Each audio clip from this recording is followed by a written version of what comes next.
Okay, so we're in a diner in California, and we're heading towards the Bigfoot Museum, and that's going to get us the best information we can about our scouting expedition. Even on the plane ride over, I was doing some research.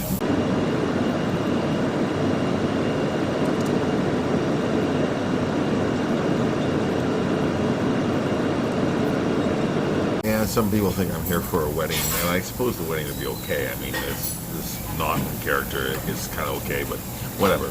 I'm really here for Bigfoot. All right, so Chisnell has just gotten the Jeep, and we're getting started on our adventure to find Bigfoot. I gotta go because he's gonna leave me. Well, Bigfoot's not going to be there. That we know.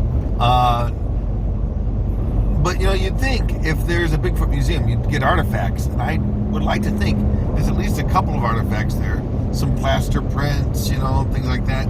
But I don't know. Maybe it's just a gift shop.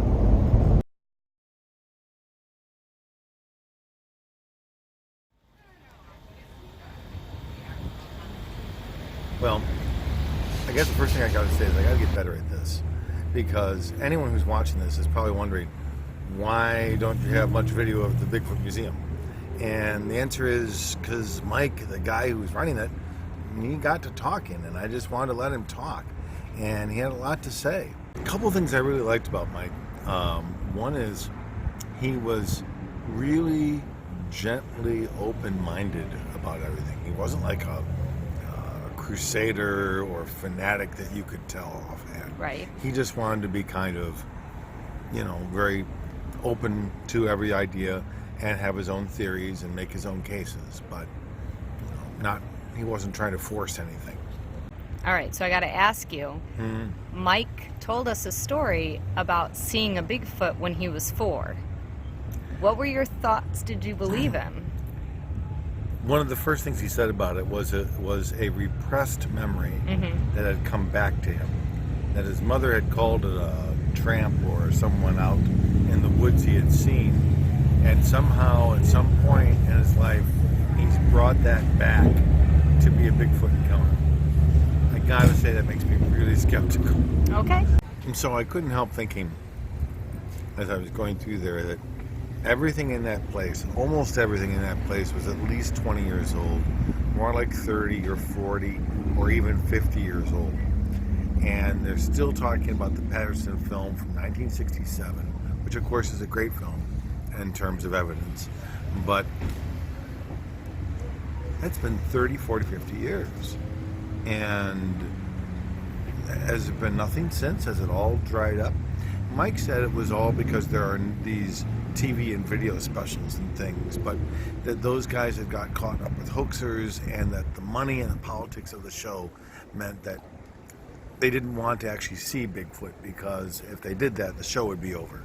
So those were just perpetuating the nonsense. But that doesn't answer the other question of why haven't there been more legitimate sightings? So Mike brought up a very good point while we were in the museum, that the wildfires have caused more than just damage to the trees. Tell us your thoughts on that.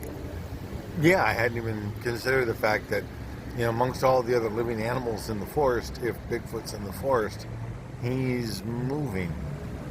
And that means that there are more sightings as a result of that. So apparently there have been a rash of sightings in the last year.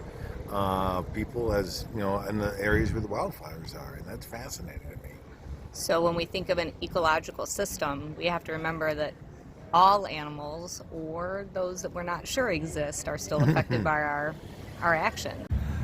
My optimism or pessimism over finding Bigfoot on this trip has not changed. It hasn't gone up or down. Because I don't, on the one hand, I don't know that all the places we're going are places where we would necessarily see him. On the other hand, there have been more sightings in the recent years than I knew there were.